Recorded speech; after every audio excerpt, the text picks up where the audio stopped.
The flu season is upon us. Which type will we worry about this year? And what kind of shots will we be told to take? Remember the swine flu scare of 1976? That was the year the U.S. government told us all that swine flu could turn out to be a killer that could spread across the nation. And Washington decided that every man, woman, and child in the nation should get a shot to prevent a nationwide outbreak, a pandemic. Well, 46 million of us obediently took the shot. And now 4,000 Americans are claiming damages from Uncle Sam amounting to $3.5 billion because of what happened when they took that shot. By far the greatest number of the claims, 2/3 of them, are for neurological damage or even death, allegedly triggered by the flu shot. We pick up the story back in 1976 when the threat posed by the swine flu virus seemed very real indeed. This virus was the cause of a pandemic in 1918 and 1919 that resulted in over 500,000 deaths in the United States, as well as 20 million deaths around the world.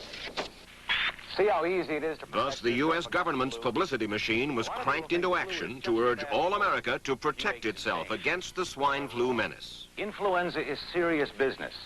During major flu epidemics, millions of people are sick and thousands die. Well, this year you can get protection. The vaccines are safe, easy to take, and they can protect you against flu. So roll up your sleeve. Protect yourself. One of those who did roll up her sleeve was Judy Roberts. She was perfectly healthy, an active woman, when in November of 1976, she took her shot. 2 weeks later, she says, she began to feel a numbness starting up her legs. I joked about it at that time. I said I'll be numb to the knees by Friday if this keeps up. By the following week, I was totally paralyzed. So completely paralyzed, in fact, that they had to operate on her to enable her to breathe. And for 6 months, Judy Roberts was a quadriplegic. The diagnosis? A neurological disorder called Guillain-Barré syndrome, GBS for short.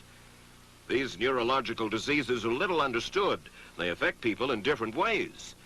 As you can see in these home movies taken by a friend, Judy Roberts' paralysis confined her mostly to a wheelchair for over a year. But this disease can even kill.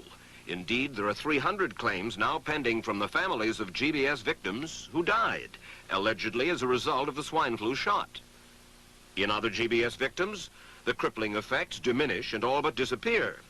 But for Judy Roberts, progress back to good health has been painful and partial. Now, I noticed that your smile, Judy, is a little bit constricted. Yes, it is. Is it different from what it used to be? Very different. I have a greatly decreased mobility in my lips. And I can't drink through a straw on the right-hand side. I can't blow out birthday candles. I don't whistle anymore, for which my husband is grateful. It may be a little difficult for you to answer this question, but have you recovered as much as you are going to recover? Yes, this is it. So you will now have a legacy of braces on your legs for the rest of your life? Yes, the weakness in my hands will stay and the leg braces will stay. So Judy Roberts and her husband have filed a claim against the U.S. government. They're asking $12 million, though they don't expect to get nearly that much. Judy, why did you take the flu shot?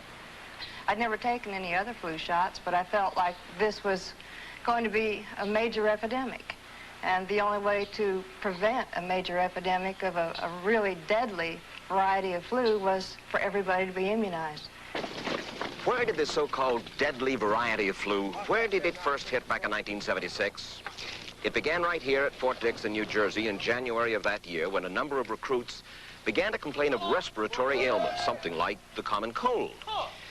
An Army doctor here sent samples of their throat cultures to the New Jersey Public Health Lab to find out just what kind of bug was going around here.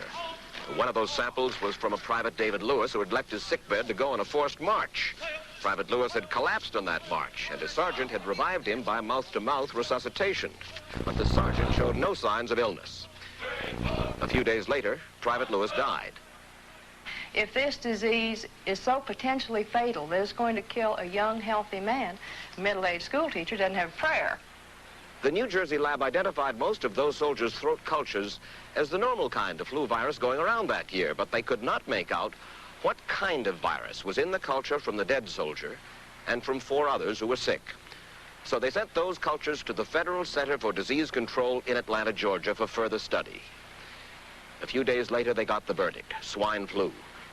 But that much publicized outbreak of swine flu at Fort Dix involved only Private Lewis, who died, and those 4 other soldiers who recovered completely without the swine flu shot. If I had known at that time that the boy had been in a sick bed, got up, went out on a forced march, and then collapsed and died, I would never have taken the shot. The rationale for our recommendation was not on the basis of the death of a single individual, but it was on the basis that when we do see a change in the characteristics of the influenza virus, it is a massive public health problem in this country. Dr. David Senser, then head of the CDC, the Center for Disease Control in Atlanta, is now in private industry. He devised the swine flu program, and he pushed it. You began to give flu shots to the American people in October of '76. October 1st. By that time, how many cases of swine flu around the world had been reported? There had been several reported, but none confirmed. There had been cases in Australia that were reported by the press, by the news media. There were cases in... None confirmed. Did you ever uncover any other outbreaks of swine flu anywhere in the world? No. Now, nearly everyone was to receive the shot in a public health facility where a doctor might not be present. Therefore, it was up to the CDC to come up with some kind of official consent form, giving the public all the information it needed about the swine flu shot. This form stated that the swine flu vaccine had been tested. What it didn't say was that after those tests were completed, the scientists developed another vaccine, and that was the one given to most of the 46 million who took the shot. That vaccine was called X53A. Was X53A ever field tested? I can't say. I would have to... It wasn't. I don't know. Well, I would think that you're in charge of the program.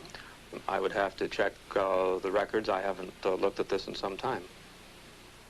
The information form, the consent form, was also supposed to warn people about any risks of serious complications following the shot. But did it?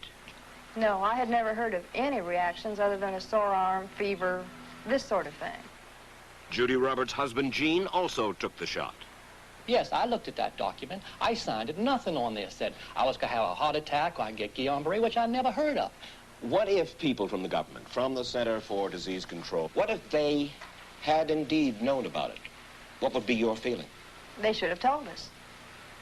Did anyone ever come to you and say, you know something, fellas? There's the possibility of neurological damage if you get into a mass immunization program? No.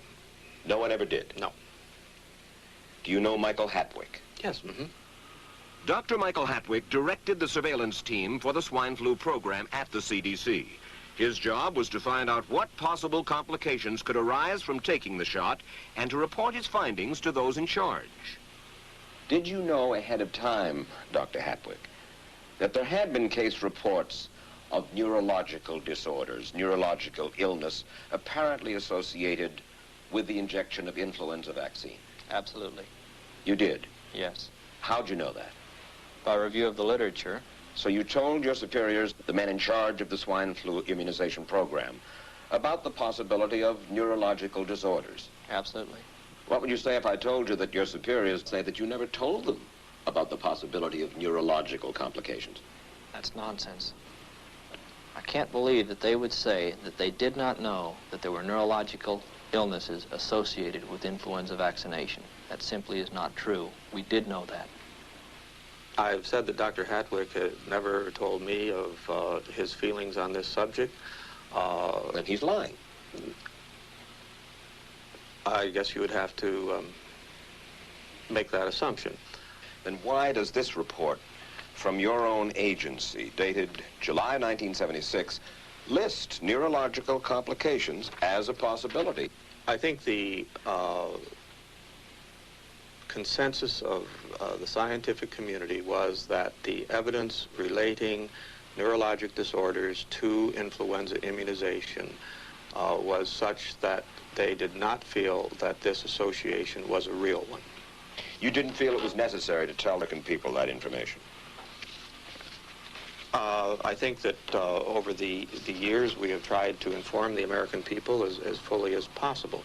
As part of informing Americans about the swine flu threat, Dr. Sensor's CDC also helped create the advertising to get the public to take the shot. Let me read to you from one of your own agency's memos planning the campaign to urge Americans to take the shot. The swine flu vaccine has been taken by many important persons, he wrote. Example, President Ford, Henry Kissinger, Elton John, Muhammad Ali, Mary Tyler Moore, Rudolph Nureyev, Walter Cronkite, Ralph Nader, Edward Kennedy, etc., etc. True? I'm not familiar with that particular piece of paper, but I do know that at least of that group, President Ford did take the vaccination. Did you talk to these people beforehand to find out if they planned to take the shot? I did not know. Did anybody? I do not know. Did you get permission to use their names in your campaign? I do not know. Mary, did you take a swine flu shot? No, I did not. Did you give them permission to use your name saying that you had or were going to? Absolutely not. Never did.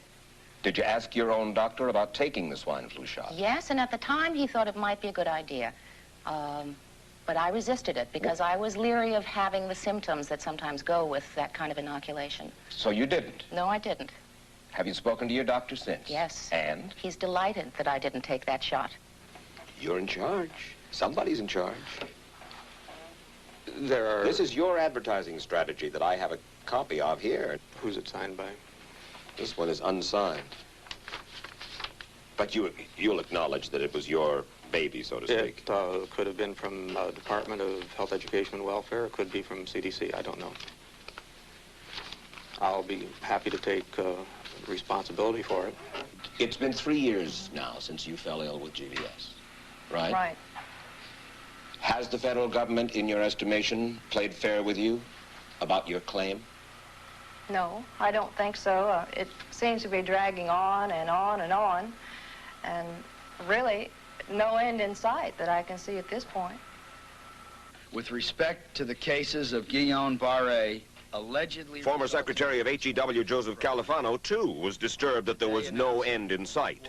So a year and a half ago, he promised that Uncle Sam would cut the bureaucratic red tape for victims suffering from GBS and would pay up quickly.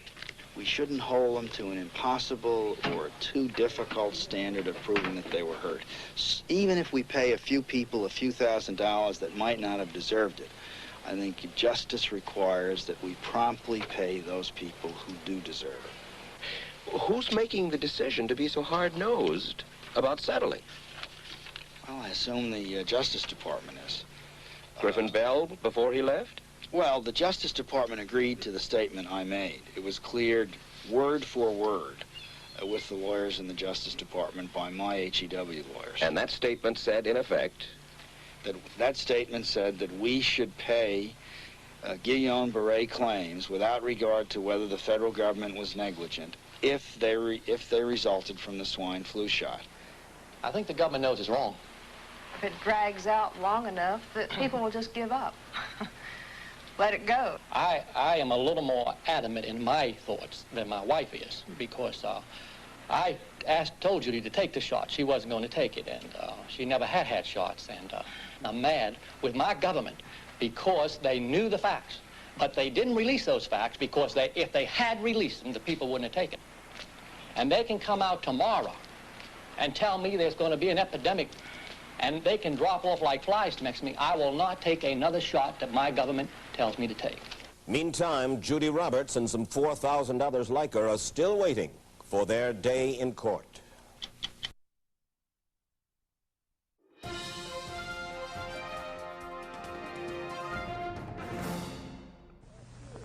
I don't need another flu shot. I had a flu shot last year. A swine flu epidemic may be coming. Swine flu shot?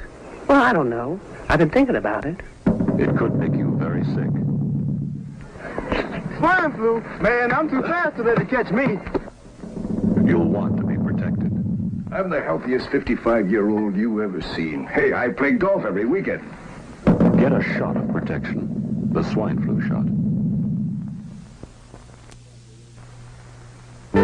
Joe brought it home from the office. He gave it to Betty and one of his kids. and to Betty's mother. But Betty's mother went back to California the next day. On her way to the airport, she gave it to a cab driver, a ticket agent, and one of the charming stewardesses. At school, Joe's kid gave it to some other kids, and Mrs. Merrill got it and gave it to her husband. In California, Betty's mother gave it to her best friend, Dottie, but Dottie had a heart condition and she died. But before she died, Dottie gave it to her girlfriend, the mailman, the paper boy, and the vet when she went to pick up her chihuahua. If a swine flu epidemic comes, this is how it could spread. You'll want to be protected, especially if you're elderly or chronically ill. Get a shot of protection, the swine flu shot.